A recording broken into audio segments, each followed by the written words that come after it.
విశ్వంభరౌ ద్విజవరౌ యుగధర్మపాలౌ వందే జగత్ప్రియకరౌ కరుణావతారౌ వంశీ విభూషితకరా నవనీరదాభా పీతాంబరా కరుణ బింబఫలాధరోష్ఠా పూర్ణేందు సుందర ముఖారవిందనేత్రా కృష్ణాత్ పరం కిమపి తత్వమహం న జాని రాధే బృందావనాధీశే కరుణామృతవాహిని కృపయా నిజ పాదాబ్జ దాస్యం మహ్యం ప్రదీయతాం బృందాయై తులసీదేవ్యై ప్రియాయై కేశవస్య చ కృష్ణ భక్తి ప్రదే దేవి సత్యవత్యై నమో నమః నారాయణం నమస్కృత్య నరం చైవ నరోత్తమం దేవీం సరస్వతీం వ్యాసం తతో జయముదీరయేత్ శ్రీకృష్ణ చైతన్య ప్రభు నిత్యానంద శ్రీ అద్వైత గదాధర శ్రీవాసాది గౌర భక్త బృంద హరే కృష్ణ కృష్ణ కృష్ణ హరే హరే హరే రామ రామ రామ హరే హరే తమారి దేవం కరుణానిదానం కమాలవర్ణం సుహితావతారం అపార సంసార సముద్ర సేతుం భజామహే భాగవత స్వరూపం.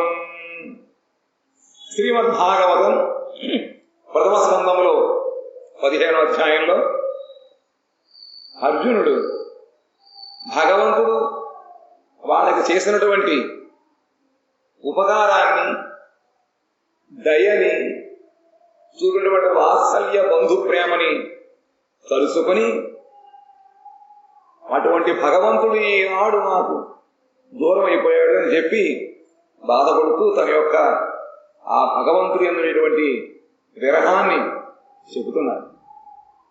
ఎలాగట,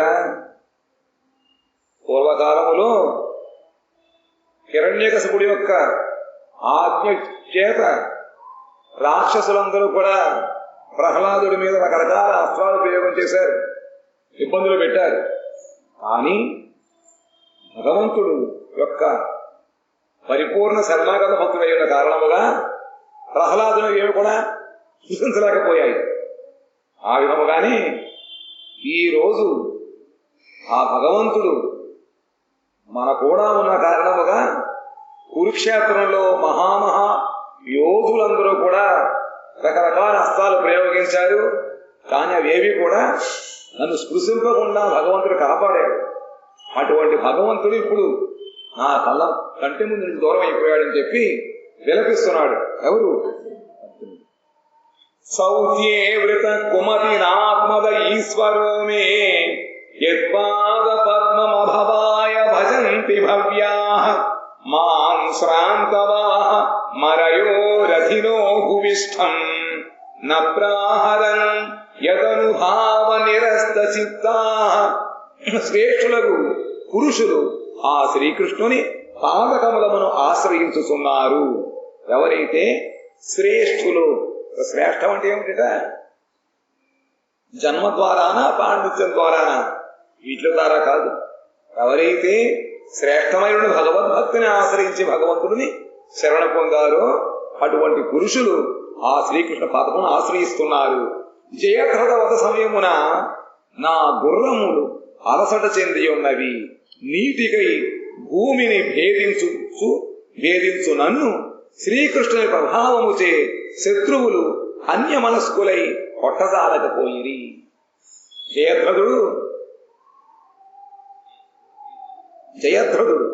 ఎవరైనా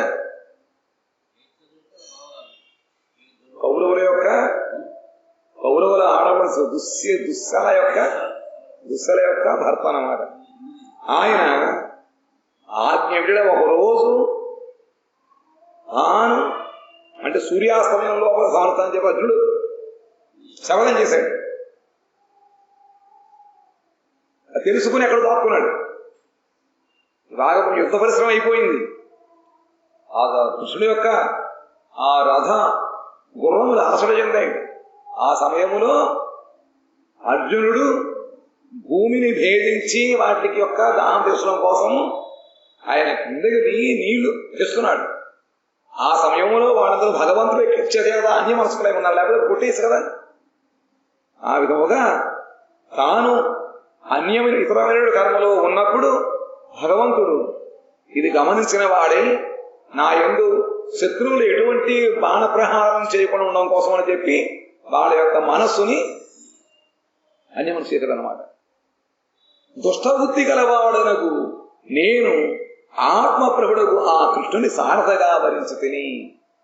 నాకెంత దుస్సాహనుడు దుష్టబుద్ధి ఇటువంటి భగవంతుడిని నేను ఈనాడు నా యొక్క రథ సారథిగా ఆయన నేను ఎంచుకున్నాను. ఇంత గొప్ప మహాపురుషుడిని ఇటువంటి హీనకార్యం చేయించానే. కాబట్టి నా యొక్క బుద్ధి దుష్టత కాకపోతే మంచి బుద్ధి అవుతుందా? నర్మాణ్యుదార రుచిరస్మిత శోభితాని హే పార్థ హే అర్జున సఖే కురునందనేతి సంజల్పితాని నరదేవ హృది స్పృశాని స్మర్తుర్లుఠంతి హృదయం మమ మాధవస్య. రాజా ఎవరు రాజా అంటే ఎవరు? ధర్మరాజా. అయ్యో ధర్మరాజా, ఆ కృష్ణుడు గంభీరము మనోహరమునకు చిరునవ్వుతో శోభిల్లునట్టి పరిహాసవాక్లను ప్రయోగించుచు కార్యారంభ సమయమునందు నన్ను పార్థ అర్జున సఖ కురునందన అని మనోహరముగా పిలచును. అసలే ఆయన యొక్క రూపము గంభీరముగా ఉంటుంది. మనోహరమైన చిరునవ్వుతో శోభిల్లేటువంటి వదనం అనమాట. ఆయన యొక్క వదనం చూసినట్లే ఇటువంటి టెన్షన్ కూడా అంత పారిపోతుంది అనమాట. ఉత్సాహం వస్తుంది. అట్లు భగవంతుడిని చూస్తున్నప్పుడు ఆయన నన్ను సంబోధించేవాడుట. ఎలాగా? ఓ అర్జున, సఖ, పార్థ, కురునంద అనేటువంటి యొక్క ఆప్యాయాన్ని చూపించేటువంటి మధురుని పిలిచినప్పటికీ ఆ యొక్క హృదయం అంతా కూడా ఆనందంగా నిండిపోయిందన్నమాట. కార్యారంభమున కార్యం యొక్క ఆరంభం విసినట్లయితే మొత్తం కొండకి పోతుంది. కానీ ఈ విధంగా చేసేప్పటికీ ఆ ఉత్సాహం అన్నమాట, ఇంకా ఎక్కువ ఉత్సాహంతో ఆయన ఆ పనులు చేసేవాడు. ఆ విధముగా పెరుచుతూ నేడు వారిని స్మరించిన నా హృదయం మిగులు కలత చెందుతున్నది.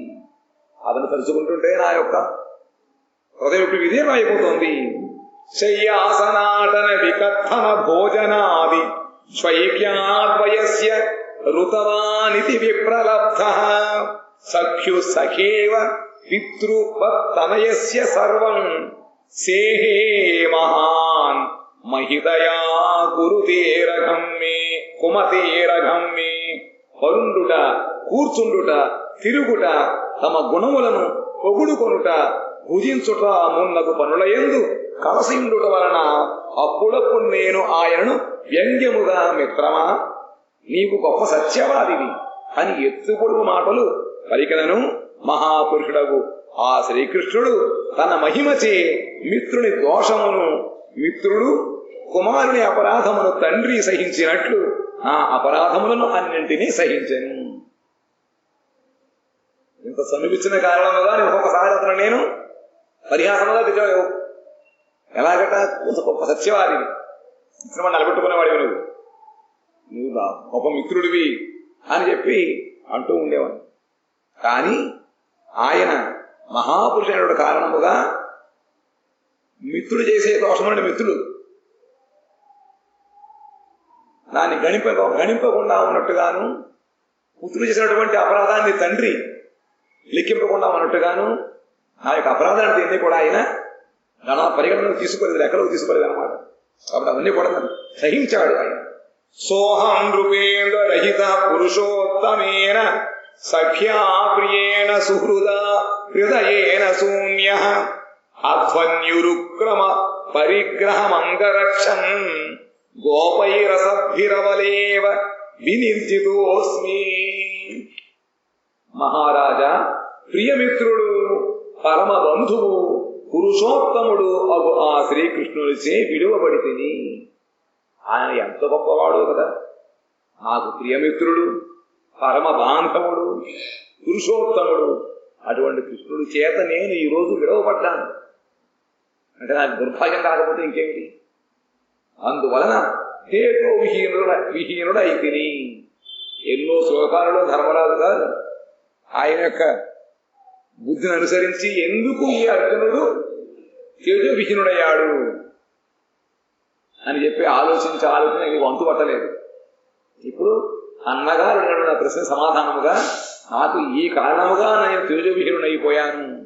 అటువంటి శ్రీకృష్ణ పరమ బాంధవుడు ఇప్పుడు నా దగ్గర లేడు, అందుకని నా తేజస్సులో కూడా పోయింది.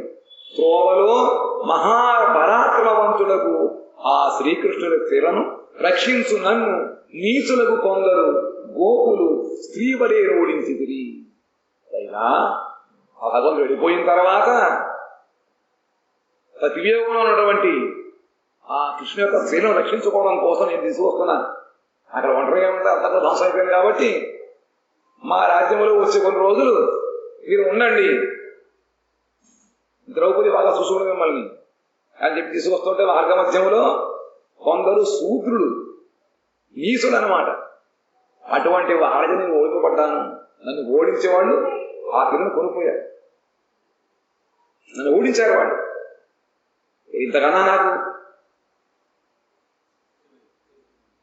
ఇంకా సిగ్గు చేయడం నాకు. ఎందుకంటే తన యొక్క ఒక్క చేతితోటి బాణాలు సంధించి రజులను అధృతులను కూడా ఓడించాడే. అటువంటి నేను ఇప్పుడు ఆ గాంధీవే ఉంది, అన్నీ కూడా ఉన్నాయి. అయినప్పటికీ ఆ భగవంతుడి యొక్క శక్తి నా దగ్గర లేని కారణముగా నీచుల ద్వారా ఓడింపబడ్డాను. ఇంతకన్నా నాకు ఇంత సిగ్గే ఉంటుంది. తద్వై ధనుస్త ఇషవ సరథో హయాస్తే సోహం రథీ నృపతయో యత ఆనమంతి సర్వం క్షణేన తదభూత దశస్తి సరిక్తం హస్మన్ హుతం కుహతమివోప్తముష్యాం. ఆయన ప్రభావముచే పూర్వము రాజులందరూ తలవంచి నాకు నమస్కరించుతుండేవారు.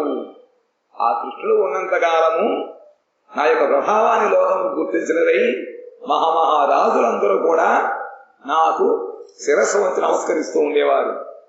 నేను వెళుతుంటే తల వంచేవారు.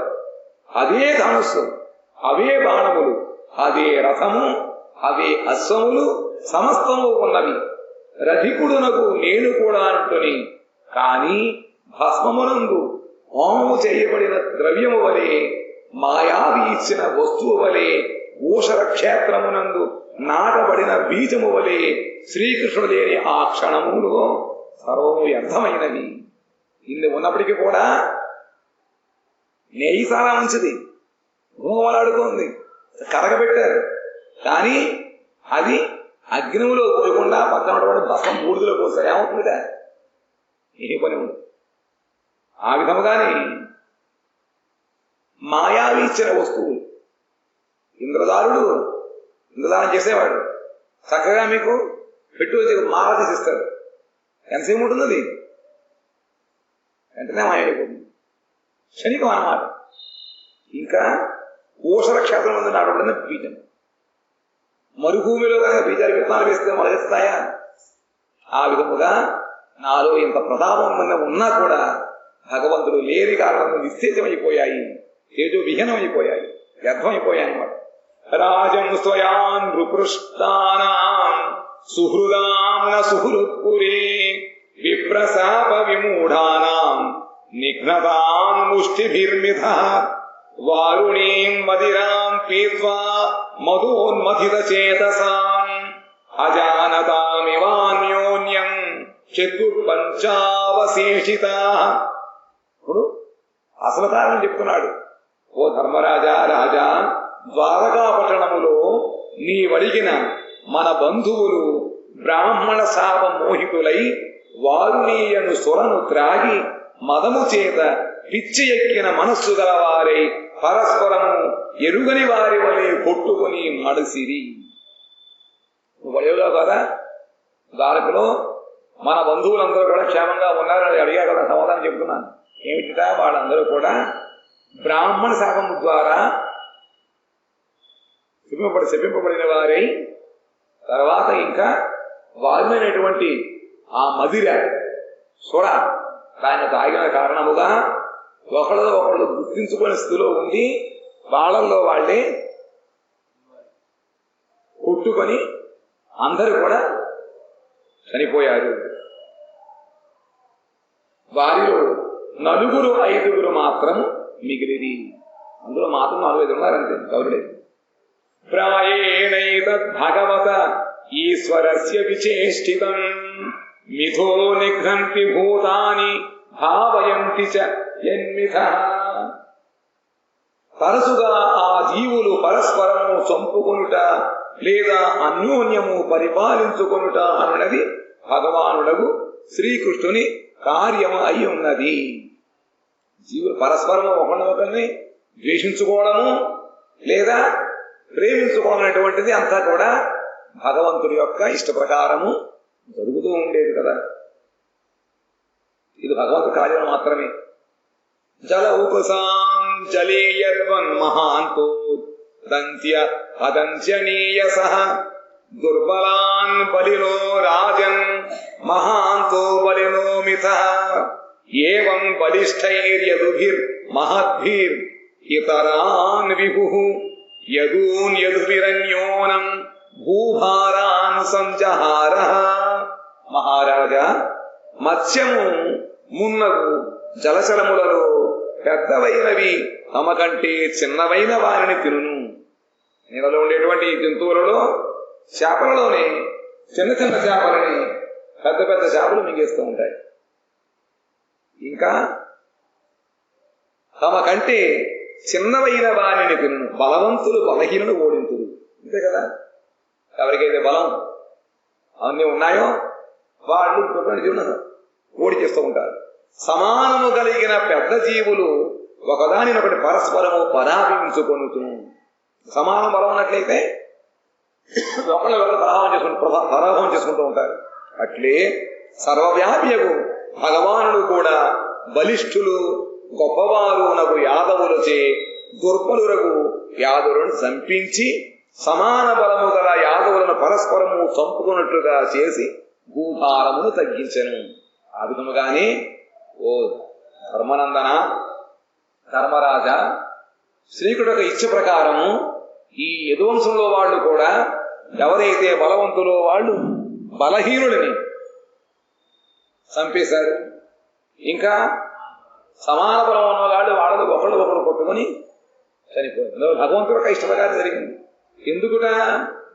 వాళ్ళు కనుక భగవంతుడు ఉండగానే ఈ భూలోకం నుంచి కనుక వెళ్ళకపోయినట్లయితే తర్వాత వచ్చేటువంటి కాలములో వాళ్ళందరూ కూడా గర్వితులయ్యి కృష్ణుడు యొక్క సంతానం అని చెప్పుకొనుచు రకరకాల అరాచకములు తీసినట్లయితే లోకమంతా కూడా శోభితమవుతున్న బాధపడుతూ ఉంటుంది. వాళ్ళు ఓర్చుకోలేరు వీళ్ళ యొక్క బాధను. అందుకని చెప్పి కృష్ణుడు ఉండగానే అంతా కూడా పృథివిని యాదవ శూన్యముగా ఆయన చేశాడు. భూహారాన్ని హరింపచేశాడు. దేశకాలార్థయుక్తాని వృత్తాపోపసమాని చ హరంతి స్మరితశ్చిత్తం గోవిందాభిహితాని మే. దేశకాలములకు తగినవియు, దేశకాలమునకు తగ్గట్టుగా ఉన్నవి, అర్థవంతములైనవియు, హృదయము లోని తాపమును పోగొట్టునవియు అగు గోవిందుని వాక్కులు వానినే స్మరించు నా చిత్తమును హరించుచున్నవి. వాక్యం ఎటువంటివిట? దేశకాలములకు అనుగుణముగా ఉంటాయి భగవంతుడి యొక్క హితబోధంతా కూడా. అర్థవంతములు. ఏ ఒక్క అక్షరం కూడా భగవంతుడు అనవసరంగా చెప్పడు. దాంట్లో అర్థం ఉంటుంది అన్నమాట. హృదయములోని తాపాన్ని పోగొడతాయి. ఆ భగవంతుడి యొక్క వాణిని, ఇప్పుడు భగవంతుడు లేకపోయినా ఆయన వాణి ఉంది కాబట్టి ఆయన చెప్పినదా మనం విన్నట్లయితే మన హృదయంలో ఉండేటువంటి తాపం అంతా కూడా దూరిపోతుంది. అటువంటి గొప్ప మాటలు భగవంతుడి వాక్కులు. వారినే స్మరిస్తాను ఎప్పుడు నేను. ఆ స్మరించడం వలన ఆయన ప్రభావం చేత నా చిత్తం అంతా కూడా ధరించిపోయినది. అంటే భగవద్గతం అయిపోయిందన్నమాట. ప్రాపంచంలో ఎటువంటి సంకల్ప వికల్పాలు లేవు. అందుకు ఈ విధంగా ఉన్నారు. ఏవం చింతయతో జిష్ణో కృష్ణ పాద సరోరుహం సౌహార్దే నాతి గాఢేన శాంతాసీద్ విమలామతి. ఈ విధముగా మిగుల గాఢమగు సౌహార్దముతో శ్రీకృష్ణుని చరణ కమలములను అనుక్షణము ధ్యానించుతున్న అర్జునుని అంతఃకరణము శోకము లేనిది, వైరాగ్యము కలది అయ్యను. ఈ విధంగా నిరంతరము భగవంతుడి యొక్క ఆ చరణ కమలములు ఎటువంటివిట? సౌహార్దముతో ఆయన ధ్యానం చేస్తున్నాడు, తీసుకుంటున్నాడు. ఎందుకంటే ఆయన చేసినటువంటి ఉపకారమును ఏ క్షణములలో ఏ విధముగా వాళ్ళని ఆదుకున్నాడు, అతని యొక్క ఆ సహాయం ఏ విధంగా పొందారో ఇవన్నీ కూడా కలుసుకుంటూ అనుక్షణం ధ్యానిస్తున్న అర్జునుడి యొక్క అంతఃకరణము క్రమక్రమంగా శోకమంతా కూడా పోయిందన్నమాట. వైరాగ్యం కలిగింది ఆయన. వాసుదేవాంగ్ర్యనుధ్యాన పరిబృంహితారంహస భక్త్యా నిర్మతి ఆశేష కషాయ ధిషణోర్జున గీతం భగవతాం జ్ఞానం యత్తత్ సంగ్రామమూర్ధని కాలకర్మతమోరుద్ధం పునరజ్జగమాద్విభు. శ్రీకృష్ణ భగవానుడు కురుక్షేత్ర సంగ్రామమున అర్జునునకు చేసిన జ్ఞానోపదేశము కాలకర్మ భోగాభినివేశము వలన ఇంతవరకు అర్జునుని హృదయమున దాగి ఉండెను. ఆయన వినిన కారణముగా ఏమైందిట? ఇప్పుడు అంత నిద్రానే ఉందన్నమాట.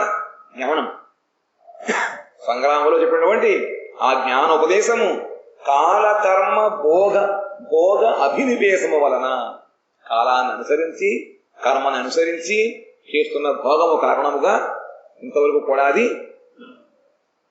అక్కడికి రాలేదు, అవసరం రాలేకపోయింది, ఉంది, దాగి ఉంది. ఆ శ్రీకృష్ణ చరణ ధ్యానము ద్వారా వృద్ధి పొందిన భక్తిచే ఆయన బుద్ధి నుండి కామాది వికారములన్నీ తొలగెను. ఆ నిరంతరము ఆ కృష్ణ యొక్క విరహము చేత ఆయన భగవంతుని ధ్యానించుతున్న కారణముగా ఏవైతే ఆ బుద్ధికి వ్యతిరేకముగా ఉన్నాయో ఆ కామాది వికారాలన్నీ కూడా పెరిగిపోయాయి.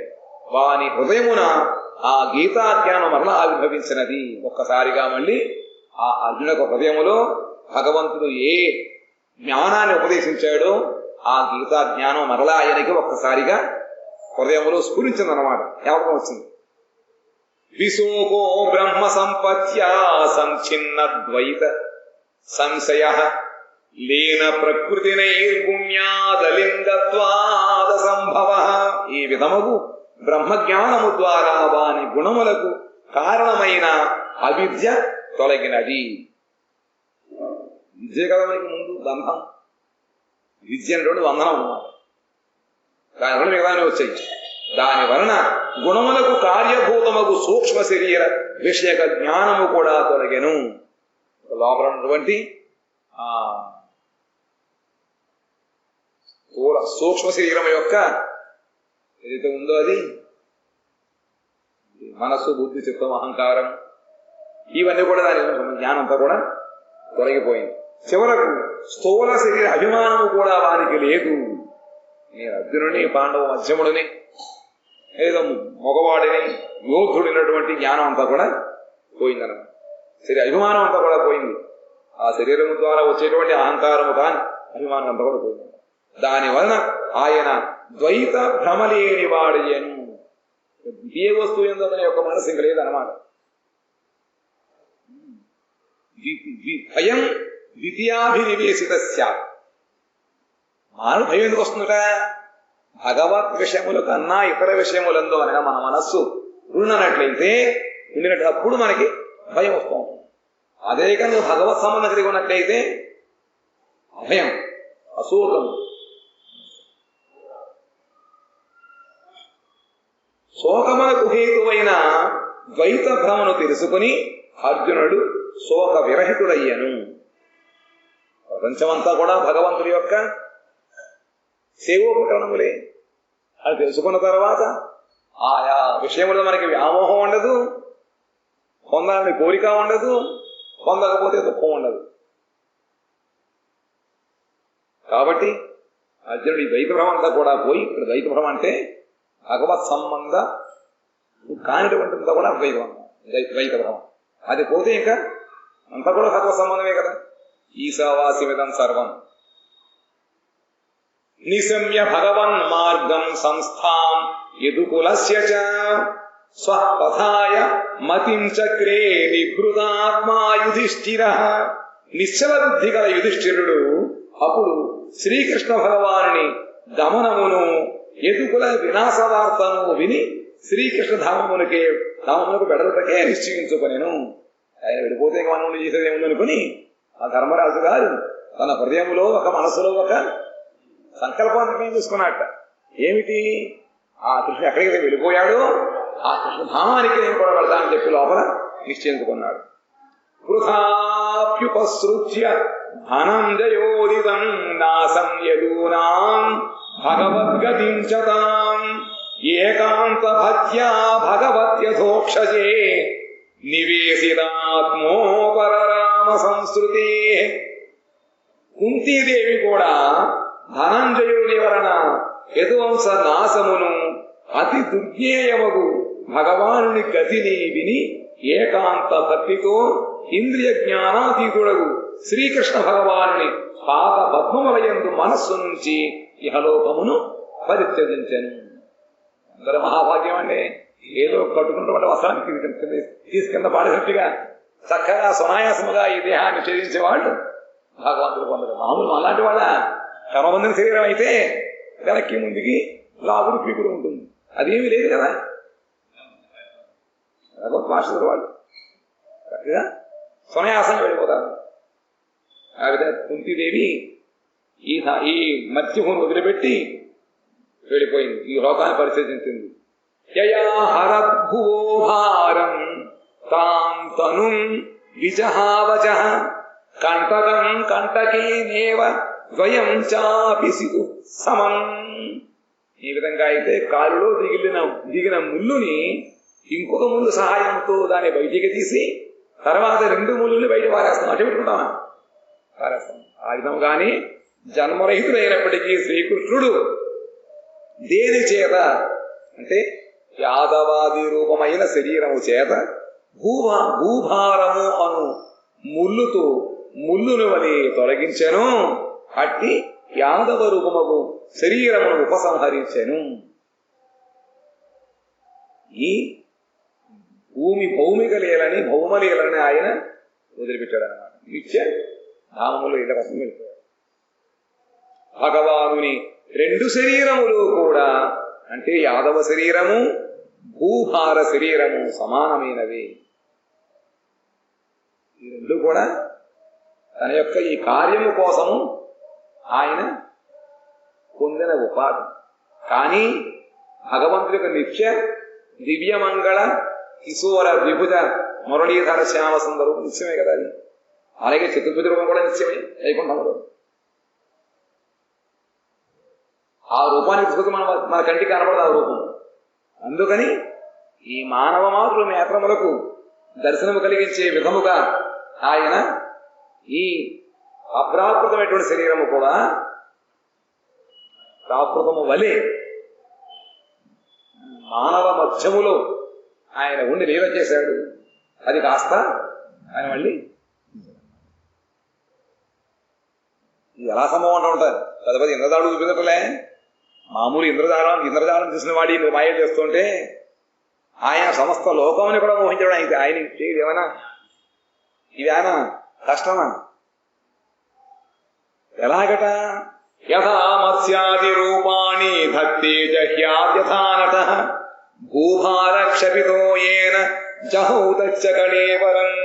నటుడు మత్స్యాది రూపమును ధరించి మరల వారిని విడచున్నట్లు శ్రీకృష్ణుడు కూడా భూభారమును హరించుటకు ధరించిన శరీరమును అంతర్ధానము చేసెను. ఈ లోకుల యొక్క నేత్రములకు కనబడే విధముగా భగవంతుడు అవతరించాడు, లీలలు చేశాడు. మళ్ళీ ఆయన కనబడకుండా శరీరాన్ని దాచేశాడు. అన్నర్థానయ్యాడు. శరీరం వదిలిపెట్టి వెళ్ళాడు ఆయన.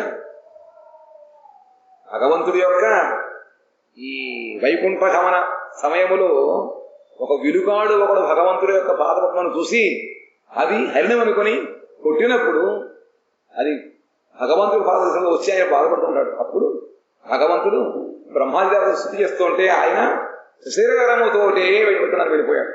కాబట్టి ఏదో మానవులు లేక భగవంతుడు శరీరం ధరించాడు, వదిలిపెట్టి వెళ్ళిపోయాడు అనుకుంటే అది అపరాధం అవుతుంది. భగవంతుడి యొక్క శరీరము నిత్యము యమంగళ శరీరము. కానీ పాము ఏ విధంగా కుకుసాన్ని విడిచి వెళ్ళిపోతుందో ఆ విధంగా భగవంతుడు కూడా లోక నేత్రములకు ఆయన మోహాన్ని కలిగం చేయడం కోసం చెప్పి కుకుసము వలె వదిలిపెట్టి వెళ్ళిపోతుంటాడు. కానీ అది కూడా మళ్ళీ ఏ విధంగా మనిషి కాంతి ఉన్నప్పుడు నీడపడుతూ ఉంటుంది, కాంతి లేకపోతే నీడపడదు కదా. కాంతి వెళ్ళిపోయిన తర్వాత ఏ విధంగా నీడ మన కలవకుండా పోతుంది, ఆ విధంగానే భగవత్ శరీరము కూడా ఏది కుసుములుగా ఉన్నది కూడా కలవకుండా పోతుంది అన్నమాట. కాబట్టి ఆయన నిత్యమైనటువంటి సచ్చిదానమైన శరీరాన్ని ఆయన తీసుకుని వస్తాడు. ఆయన తర్వాత ఆ సమయం వచ్చినప్పుడు ఆయన దాన్ని తీసుకుని మళ్ళీ వెళ్ళిపోతుంది. ఒకే నటుడు ఆయా చరిత్రను అభినయించున్నప్పుడు బహువిధములకు అలంకరణములు ధరించును. రకరకాల ఉంటాయి. ఒకే మనిషి రకరకాల పద్ధతి వస్తాడు. మళ్ళీ గాంధీ వేషం మళ్ళీ కూడా వేషం, ఆ విధంగా ఒక క్షణంలో మార్చుకుని వస్తూ ఉంటాడు అన్నమాట ఒకే వ్యక్తి. ఆ విధంగానే భగవంతుడు ఆయా లీలలు చేసేటప్పుడు అటువంటి రూపాన్ని పొంది వస్తూ ఉంటాడు. అభినయం పూర్తయినమాట వాని అన్నింటినీ చెల్లించును. అది పూర్తయిపోయింది. మళ్ళీ ఏ విధంగా అప్పారం ఉంటాడు. ముందు కూడా రకరకాల మార్పులు వస్తుంటాయి అన్నమాట. అట్లే భగవానుడు కూడా విశేష ప్రయోజనములను ఉద్దేశించి వివిధములకు మత్స్యాది రూపములను గ్రహించును. ఆయన స్మరణ మాత్రమే అయిపోతూ ఉంటాయి. సంకల్పము చేతనే బ్రహ్మాండముల యొక్క ఉనికి, స్థితి, జన్మ, లయం అయిపోతూ ఉంటాయి. అయినప్పటికీ విశేషమైన ప్రయోజనం కొరకు ఆయన అక్కడి నుంచి వస్తాడు భూలోకంలో. ఆ విధంగా విశేష ప్రయోజనం ఉద్దేశించి వివిధములకు మత్స్యాది రూపములను గ్రహించును. ఆ ప్రయోజనము సాధింపబడిన పిమ్మట ఆ రూపములన్నింటినీ ఉపసంహరించును. అంటే భగవంతుడు ఉన్నప్పుడు రూపాలు ఉన్నాయి, తర్వాత మనకి రూపాలు ఉండవు అనుకోదారు. ఇక్కడ అవన్నీ నిత్య రూపములు. అవన్నీ కూడా మత్స్య కూర్మ వరాహాది ఈ రూపములన్నీ కూడా నిత్యం వైకుంఠములో ఉంటాయి. ఎవరెవరైతే ఆయా రూపములతో భగవంతుని ఉపాసిస్తూ ఉంటారో వాళ్ళు సాధన పరిపక్వమైన తర్వాత ఆయా ధాములకు వెళ్ళి అక్కడ సేవిస్తూ ఉంటారు. అక్కడ సాకేతపురం ఉంది, రాముడు ఉన్నాడు, అక్కడ కూడా అమభక్తులకు చేరి వరాహం సేవిస్తూ ఉంటారు. ఆ విధంగానే మత్స్యమూర్తి అవనవ్వండి, వరాహమూర్తి అవనవ్వండి, నరసింహస్వామి అన్నీ కూడా నిత్యము ఉంటాయి ప్రపంచంలో వైకుంఠం. అట్లే శ్రీకృష్ణుడు కూడా ఏ శరీరముతో భూభారమును హరించను దాన్ని ఉపసంహరించాను. యదా ముకుందో భగవాని మాం మహీం జహౌ స్వతన్వా శ్రవణీయ సత్తథ తదా హరేవా ప్రతిబుద్ధ చేతసా మభద్రహేతు కరిరన్వవర్తత. శ్రవణము చేయదగిన చరిత్ర గల శ్రీకృష్ణ భగవానుడు తన శరీరముతో ఈ భూమిని విడచిపెట్టిన నాడే వివేకహీనులకు మానవులకు అశుభముల చేకూర్చు కలి ప్రవేశించెను. శ్రవణము చేయదగిన చరిత్ర గల భగవానుడు, అందుకే ఆయన పుణ్యశ్లోకుడు అని చెప్పి భగవంతుడి యొక్క కీర్తి ఒకళ్ళతగనది ఆలోచింపదగినది,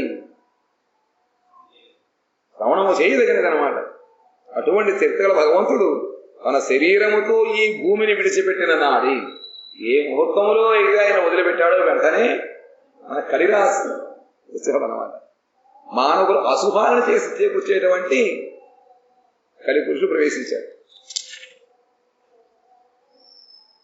యుధిష్ఠిరస్త పరిసర్పణం బుధ పురే చ రాష్ట్రే చ గృహే తథాత్మని విభావ్య లోభానృత జిహ్మ హింసనాద్య ధర్మ చక్రం గమనాయ పర్యధాత్.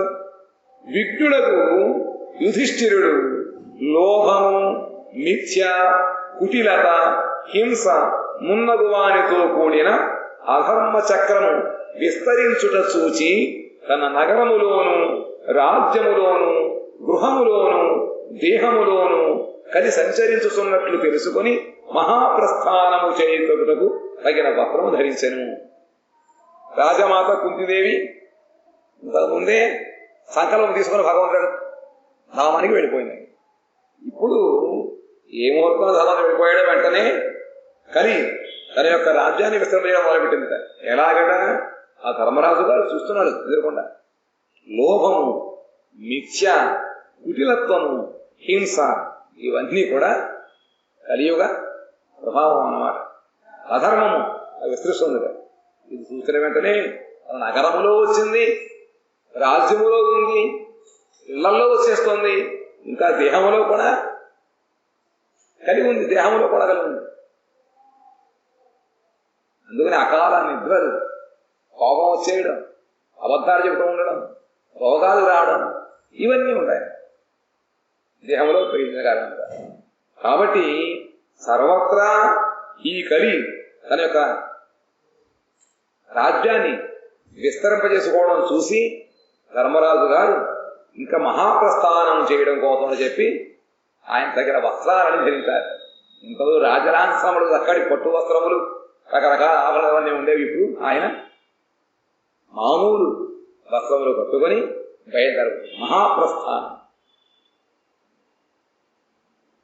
సమ్రాట్ పౌత్రం వినయతమాత్మన సుసమం గుణైః తోయనీవ్యాపతిం భూమే రభిషించిత్ గజాహ్వయే మధురాయాం తథా వజ్రం శూరసేనపతిం తతః ప్రాజాపత్యాం నిరూప్యేష్టిం అగ్నేన పిబదీశ్వరః. యుధిష్ఠిర మహారాజు సంపూర్ణముగా తనవలి గుణశాలియు వినయముతో కూడిన వాడును అగు మనుమడును అగు పరీక్షితుని సముద్ర పర్యంతమగు భూమికి అధీశ్వర రూపముతో హస్తినాపుర సింహాసనమునందు అభిషక్తునిగా చేసెను. నేను పోదానికి ఇష్టం అయిపోన్నాను చెప్పలే, పోయిపోతున్నా నాకు ఇంకా అనవసరం అనుకున్నాడా? మన రాజ్యాన్ని తనవలే పరిపాలించాలి కాబట్టి ధర్మబద్ధముగా అన్ని గుణములతో తనతో సమానమైనటువంటి తన మనుమడు పరీక్షణ మహారాజుని సాగర పరిగినటువంటి భూమిని ఏరడం కోసము రాజుగా అతనికి రాజ్యాభిషేకం చేశాడు అన్నమాట. భూమికి అధిశ్రవముతో హస్తినాపురం రాజుగా చేశారు. ఇంకా పిమ్మట మధురయందు అనిరుద్ధుని పుత్రుడు వజ్రుని సోరసేనపతిగా చేసి యుధిష్ఠిరుడు ప్రాజాపత్యమును యజ్ఞమును నెరవేర్చి గార్హపత్యాదులైన 3 అగ్నులను తన యందు ఆరోపించుకునేను. దాని తర్వాత మధురాపట్నాన్ని కూడా సోరసేన వంశంలో ఉన్నటువంటి ఎవరు తన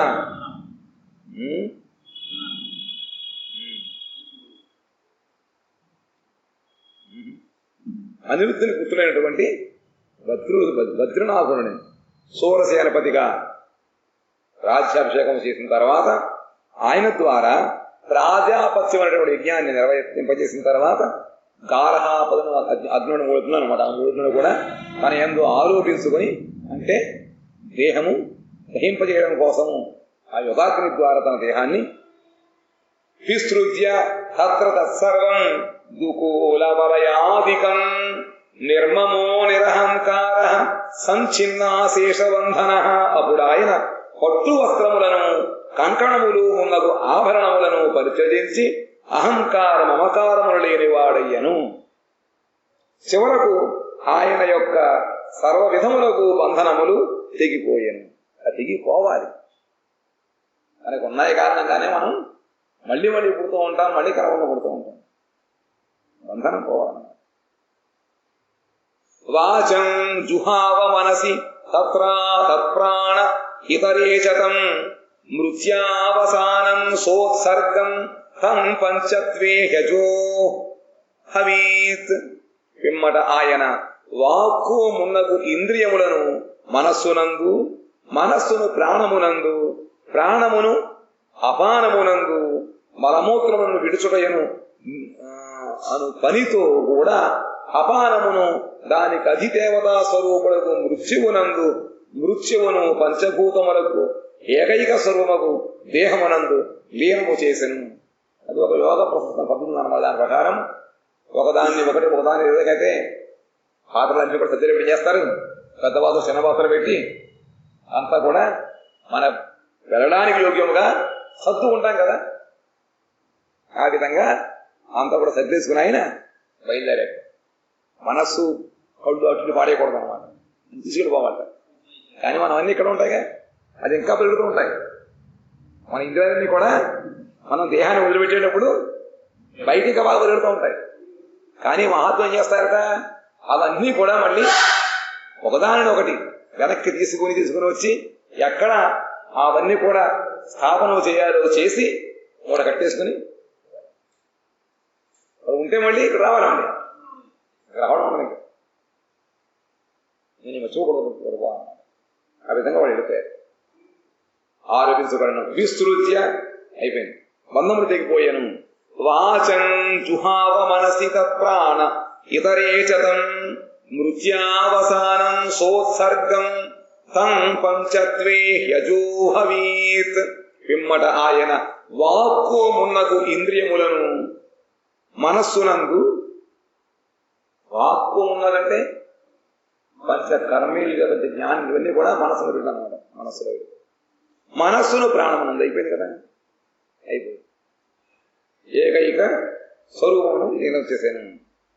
త్రిత్వే హుతాచ పంచత్వం తచ్చైకత్వే అజుహోన్ముని సర్వమాత్మన్య జుహవే బ్రహ్మణ్యాత్మానమవ్యయే. పిమ్మట ముని అగు యుధిష్ఠిరుడు ఈ పంచభూతములకు ఏకైక స్వరూపము దేహమును సత్వాది గుణత్రయమునందును, ఆ గుణత్రయమును ఏకత్వమునందు అనగా అవిద్యయందు లయము చేసెను. అనంతరము సర్వవిధములైన ఆరోపణములకు కారణమగు అవిద్యను జీవాత్మయందు, జీవాత్మను కూటస్థ స్వరూపుడగు బ్రహ్మమునందు లేదా పరమాత్మనందు లయము చేసెను. ఒక విధంగా ఇది ఒక పెద్ద యోగ అన్నమాట. చీరవాస నిరాహారో భగ్నవాన్ముక్తమూర్ధజ దర్శయన్ ఆత్మనో రూపం జడోన్మత్త పిశాచవత్ అనవేక్షమాణో నిరగాదశృణ్వన్ బధిరో యథ. అనంతరము ఆయన చిన్నములైన వస్త్రమును ధరించి నిరాహారుడు, మౌనియు, జుట్టును విరబోసుకునిన వాడును అయి జడుని వలెను, పిచ్చివాని వలెను, పిశాచము వలెను తన రూపమును చూపుసు చెవిటివాని వలె ఎవని మాటను చెవి దొరనీయక గృహమును విడచి విడలిపోయాను. అంతవరకు ఆ స్థితి వరకు గృహంలో ఉండాలన్నమాట. అట్లా పరిస్థితి పక్క స్థితికి చేరిన తర్వాత ఆయన ఈ గృహమును వదిలిపెట్టి వెళ్ళిపోయాడు దేహంతో పాటు. ఉదీచీ ప్రవివేశాసాం గతపూర్వం మహాత్మభిః హృది బ్రహ్మపరం ధ్యాయన్ నావర్తేత యతో గతః. ఎటు వెడలిన మరల తిరిగి వచ్చుటయుండదు. మహాత్ముల వైపు మొదట, మహాత్ములు ఎటువైపు మొదట వెడలిరో అట్టి ఉత్తర దిశగా ఆయన ఏకాగ్ర చిత్తముతో పరబ్రహ్మమును ధ్యానించుతూ వెళ్ళలేను. వెళ్ళిపోయాడు. ఎక్కడికి వెళితే మళ్ళీ తిరిగి రావట్లేదు. మళ్ళీ మహాత్ములు కూడా ఎటు వెళతారు, అటు ఉత్తర దిశగా ఆయన వెళ్ళిపోయారు. ఎలాగట? ఏకాగ్ర చిత్తముతో అని యొక్క చిత్తమును భగవత్ పాదముల యందు లయము చేసి ధ్యానిస్తూ వెళ్ళిపోయారు. సర్వే తమను నిర్జుగ్ముర్భ్రాతర కృత నిశ్చయా కలినా ధర్మమిత్రేణ దృష్ట్వా స్పృష్టా ప్రజాభూమి. భూమి యందు ప్రజలు అధర్మమిత్రులకు కలిచే ఆక్రమింపబడినట్లు చూచి సోదరులందరూ స్థిరచిత్తులై అన్నయ్యకు యుధిష్ఠిరుని అనుసరించిరి. ఎవరి పిలవలే ఆయన, పిలవడానే ఉండవాడు. ఇక్కడ వెళ్ళిపోవడమే ఎవడోడుకోవాడు. వెళ్ళిపోతుంటే చూశారట, అన్నగారు వెళ్ళిపోతుంటే ఈ అధర్మం అంతా కూడా రాజ్యాన్ని, అధర్మమునకు మిత్రుడు ఎవరు? కలిపురుషుడు. అధర్మానికి ధర్మం ఉంటే కలుగుతున్నావు కదా. అటువంటి అధర్మానికి బంధువైనటువంటి ఈ కలి అంతవరకు ఆక్రమణ చూసి సోదరులందరూ కూడా, మిగతా వాళ్ళు నలుగురు కూడా స్థిరచిత్తులై అమ్మగారు వెళ్ళిన మార్గాన్ని వీళ్ళు కూడా అనుసరించారు.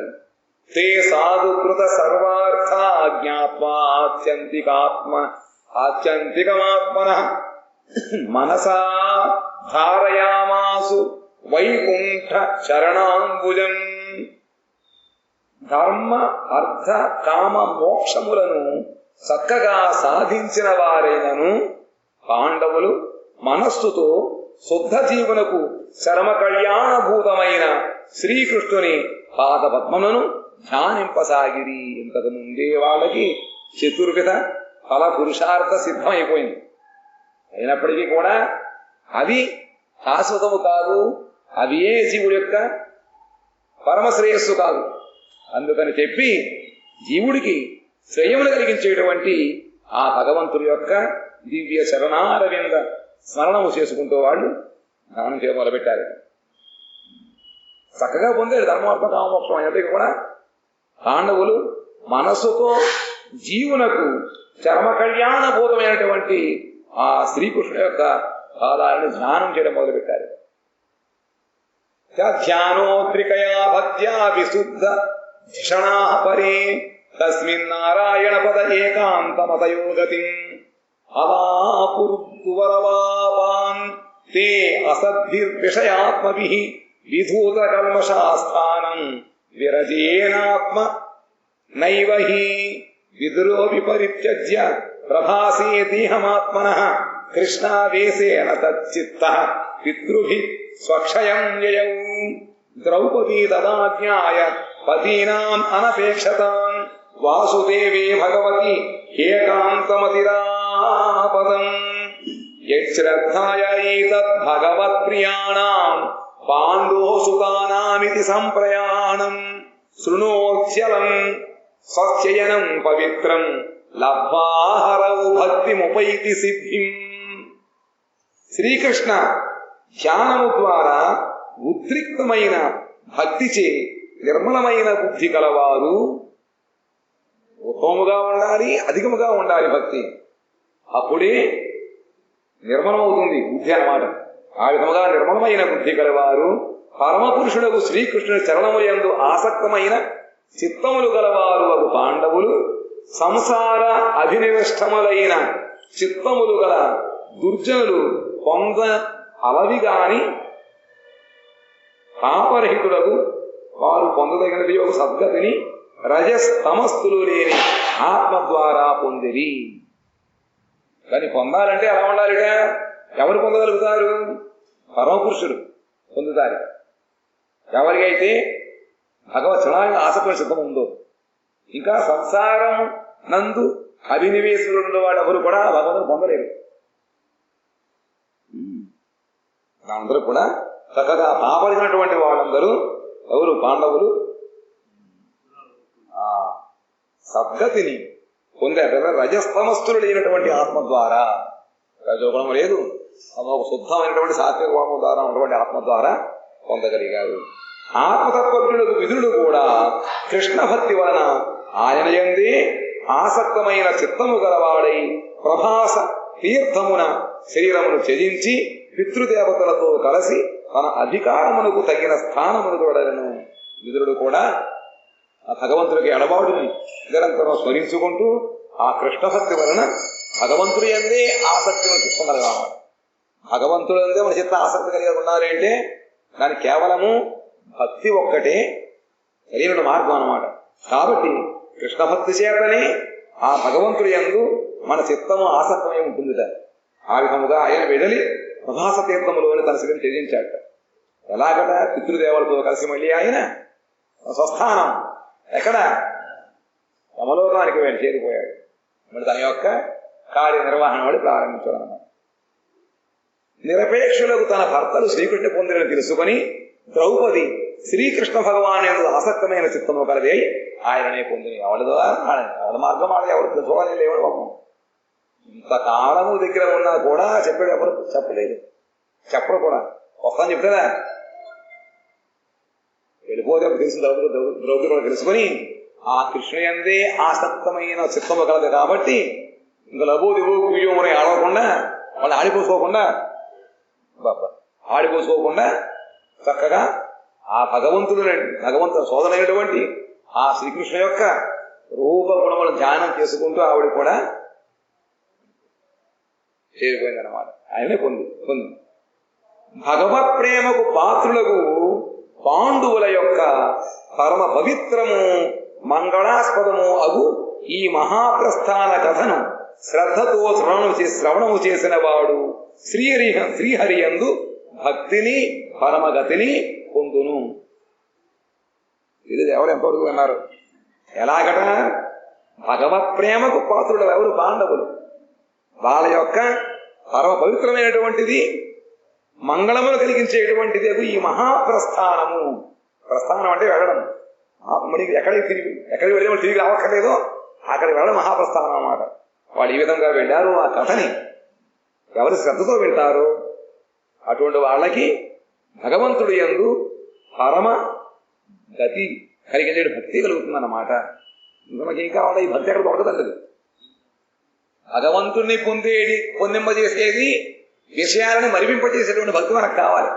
ఎందుకంటే మనం ఎంత ప్రయత్నించినా కూడా మన మనస్సు ఈ విషయాలని వదలదు. కానీ ఈ భక్తి వల్ల కన్నా భగవద్ అనుగ్రహం వచ్చినట్లయితే అని చెప్పి ఇది శ్రీమద్భాగవతే మహాపురాణే బ్రహ్మసూత్ర భాష్యే పారమహంస్యాం సంహితాయాం వైయాసిక్యాం ప్రథమస్కందే పారీక్షితే యుధిష్ఠిరాది స్వధామ గమనం నామ 15వ అధ్యాయః. ఈరోజు శ్రావణ ద్వాదశి. భగవంతుడు వామనావతారాన్ని ధరించి దేవతల యొక్క హితమునకై వాళ్ళ స్వర్గాన్ని మళ్ళీ ఇవ్వడం కోసం చెప్పి బలిచక్రవర్తి దగ్గరికి వెళ్ళి 3 అడుగులైనటువంటి భూమిని అనే నెపముతోటి ఆయన దగ్గర వరాన్ని తీసుకొని అతనిని నిగ్రహించి అనుగ్రహించాడు. విషయభోగాల నుంచి ఆయన్ని బయటికి తీసుకువెళ్ళి రసాతమైన కూర్చోబెట్టి ఏకాంతముగా నువ్వు నా యొక్క సేవ చేసుకుని ఆయన చెప్పి మళ్ళీ ఆయన యొక్క ద్వారపాలకుడిగా ఆయన ఉన్నాడు. ఇక్కడ బాహ్యముగా చూసినట్లయితే దేవతలని ఆయన కరుణించాడు, స్వర్గాన్ని మళ్ళీ ఇచ్చాడు. కానీ వాళ్ళకి నిగ్రహమే ఇచ్చాట. అనుగ్రహం కాదు ఇక్కడ. ఎందుకంటే ఇంతవరకు భగవంతు స్మరించుకున్నారు. ఎప్పుడెప్పుడు భోగములు వచ్చాయో మళ్ళీ భగవంతం ఉంది కదా. ఎప్పుడెప్పుడు వాళ్ళ సంకటం తప్పు మాత్రం భగవంతుడు చూస్తూ ఉంటారు వాళ్ళు. అప్పుడు స్వర్గం అనేటువంటిది భగవత్ విస్మరణ కలిగిస్తూ ఉంటుంది అన్నమాట. కాబట్టి భగవంతుడి విస్మరణ కలిగించేటువంటిది అది అనుగ్రహమా నిగ్రహమా? ఇందులో కాదు. ఈ రోజుని భగవంతుడు వామన రూపాన్ని ధరించి వచ్చాడు అన్నమాట. శ్రవణ ద్వాదశి. సాధారణంగా మనకి ఏకాదశిలో ఉపవాసం చేస్తూ ఉంటాం. కానీ ఈరోజు శ్రావణ మహాద్వాదశి వచ్చిన కారణముగా ఆయన యొక్క శుభ ఆవిర్భావ తిథి నాడు మనం ఉపవాసం జరుపుకుంటున్నాం. రేపు వామనమూర్తి యొక్క అర్చన అయిన తర్వాత ప్రారంభం ఉంటుందన్నమాట. కాబట్టి భగవంతుడు కూడా మన యొక్క ఈ భోగభాగ్య అభిలాషలను పోగొట్టి తన యొక్క అనుగ్రహాన్ని మన యందు ప్రసరింపజేయుగాక అని చెప్పి ఆయనని ప్రార్థించుకుంటూ వాంఛాకల్పతరుభ్యశ్చ కృపా సింధుభ్య ఏవ చ పతితానాం పావనేభ్యో వైష్ణవేభ్యో నమో నమః.